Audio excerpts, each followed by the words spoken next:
అందరూ మంచిగున్నారా? Thank you so much అందరికీ, మీ అభిమానానికి, మీ ప్రేమకి, మీడియా సభ్యులందరికీ, మీడియా మిత్రులందరికీ నా నమస్కారం. గీతాంజలి 2,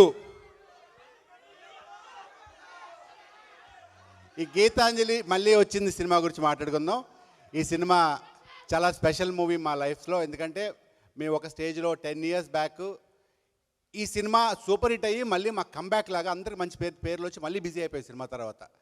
సో అంత గొప్ప సినిమా మళ్ళీ వచ్చిందని సినిమా తీస్తారని ఊహించలేదు అసలు. బేసిక్గా కోన గారు చెప్పి సినిమా మళ్ళీ చేస్తున్నారు రాశి అని చెప్పినప్పుడు మేము అందరూ వెరీ హ్యాపీ. ఫస్ట్ కన్నా సెకండ్ అది ఇంకా భయపడుతుంది, ఇంకా నవ్వేస్తుంది మిమ్మల్ని. మీరందరూ ప్రతి సీన్ ఎంజాయ్ చేస్తారు. ముఖ్యంగా సినిమా మనస్ఫూర్తిగా అంజలికి 50 సినిమా, ఇంత చిన్న వయసులో 50 సినిమాలు అంటే it's surprise. Okay, all the best. ఇలాగే ఇంకొక 10 yearsలో అంజలి ఇంకొక 50, 60, 100 సినిమాలు చేయాలని మనస్ఫూర్తిగా కోరుకుంటున్నాను. అలాగే కోన గారికి ఈ సినిమా సరే ఓకే, నా పెళ్ళి ఎప్పుడు త్వరలో చెప్తాను మీకు. ఈ సినిమాలో కోన గారు మళ్ళీ పెళ్లి గురించి కాదు, వేదిక మీద ఉన్న పెద్దలందరికీ నమస్కారం. అంతే, thank you so much, thank you.